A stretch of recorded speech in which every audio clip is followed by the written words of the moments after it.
Here are easy and simple tips and habits to be more productive, and that doesn't mean you'll be in a burnout in a month.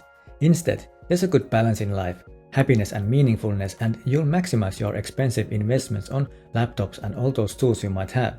And with better productivity, you can make more money. But now, let's get into it. Let's talk about your phone. Probably the biggest disruptor is your phone. There are so many apps that are fighting for your attention, and there's constantly some notification popping up. These distractions typically don't require your attention right away, but when they occur in a moment of intense focus, they can seriously disrupt it. And messages that are coming. If replying to messages or check some things just quickly, and when it happens frequently, this slowly adds up during the day, and after every disruption, it'll take some time to remember what you were doing and then getting back to work. There are ways though to minimize this, but it needs some determination. If you're working from home or you're in the office, it may vary how to do it. If working from home, best way is to mute notifications and take your phone out of the room where you're working. Then it's not under your watching eye and not close to you if you're tempted to just check something quickly. If you're in the office environment, or there could be that you'll be having calls because of your work, that's different. Then you obviously need it there all the time, but otherwise you probably are better when it's off your workspace. And of course, there could be something urgent that you need to be reachable all the time, for example for family members. Then naturally your phone should be close, but then you just need to be aware of this and be mindful and determined not to let it interrupt you. In that kind of case, you should at least mute all other notifications. Now, one simple but effective way being productive is to do most demanding tasks in the morning. For most of us, you generally have the highest energy in the morning than later in the afternoon, and maybe also least distractions, making it easier to focus on difficult tasks. It also sets a positive tone for the day having tackled your hardest task first. If you can manage what you do, prioritize most demanding tasks in the morning time, those things that need your focus, planning things, when you need to be creative, and you can leave things like checking and replying to emails on afternoon time, and things that are more routine tasks. And this means avoid checking your email, phone or social media until the hardest task of the day is complete. Leave those for afternoon. And next one is related to previous, and this is called protected time, or it can be called dedicated time or time blocking as well. But it means that you reserve times in your calendar for your tasks, for example to that morning time, or some important tasks you need to finish. It can be 1 or 2 hours, and then your calendar shows that you're busy, and no one can book you to a meeting on that time, and you'll get your work done. And if your planned protected time is not first thing in the morning, plan time before protected time. Schedule a break before it. This will help you and your mind to make more out of your protected time. Quite simply, you'll just focus better. To-do lists are important. Write everything on a to-do list. This is especially important when you have many things going on. A lot of things you need to remember. Perhaps doing some things in particular order. Or it could be just 3 main tasks you have to complete. And this list can be as simple as piece of paper or text file in your computer, or as calendar marking. And that way you can set a calendar marking for next day's morning that you can see first thing when you are starting up, and importantly, this also takes work-related things off your mind after workday. You don't need to remember your work task and to be mindful of things you need to do first thing in the morning. Instead, you have a peaceful mind that everything is written down and you know exactly what you need to do when working time begins.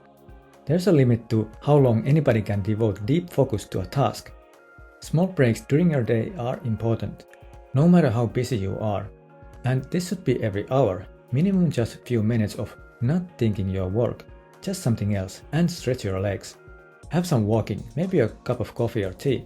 This will help you not just physically but mentally, as your brain will get fatigued without breaks, and the more you continue without breaks, the more difficult it starts to get and you don't get anything done, or mistakes start to occur.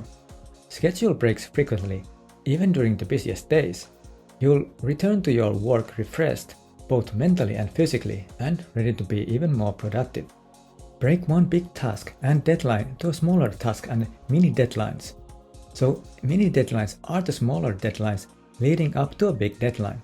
So if you just have one big deadline in your head, it's going to feel abstract because it's so far away, or it feels so big that you can't get hold of it, and it's difficult to get anything done on it. So break it down into smaller and smaller deadlines and tasks to make it feel more manageable and doable. And there's a law called Parkinson's law that states that work expands so as to fill the time available for its completion. Meaning, if you give yourself 1 week to do something, it's going to take you 1 week to do it. But if you give yourself 1 month to do the same exact thing, it's going to take you 1 month to do that same exact thing. So that just goes to say that the time that you give yourself to do something, that's the amount of time your work is going to fill up to feel like it fits in that time. So that is why sometimes when you don't even set a deadline, the work never gets done because the work literally fills up forever. It goes on for infinity and you just don't get around to finishing it. So that is something to be aware of. Be aware of how our perception works, that your brain fills up the time it takes to complete a task, depending on the deadline you give it. And so the actionable advice here is to leverage artificial deadlines. If you have a deadline set 1 month later, your brain is going to think it's going to take 1 month to get there, when in reality it might just take 2 weeks, maybe, who knows. So use deadlines to your advantage. Set mini deadlines we spoke earlier. Don't burn out. Now, this is important. A lot of people might define productivity as doing as much as you can, sometimes even doing chronically overtime, just the efficiency of getting as much done in a given amount of time, and this can lead to a burnout. In a sense, productivity should mean balance, which is important. So productivity is living a life that has equal and balanced amount of work, play and rest, because we need all those things.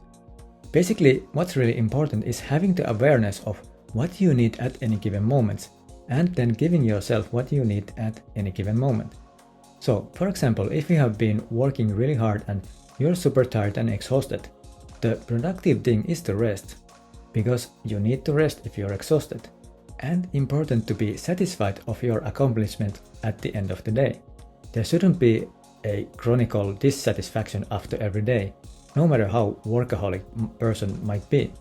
And when you have a good balance in life, instead of being burnt out, that's when you can be productive. And if you're new to this channel, I'm an engineer that has passion for everyday technology, health technology, smart home, but also personal finance and lifestyle topics. And if you made it this far, I hope today's video was useful. Please drop a like and let me know in the comments if you have any questions, experiences, or whatever comes to your mind. I'll try to answer all. Thank you so much for watching, have a great day, and we'll see you in the next one. Bye bye.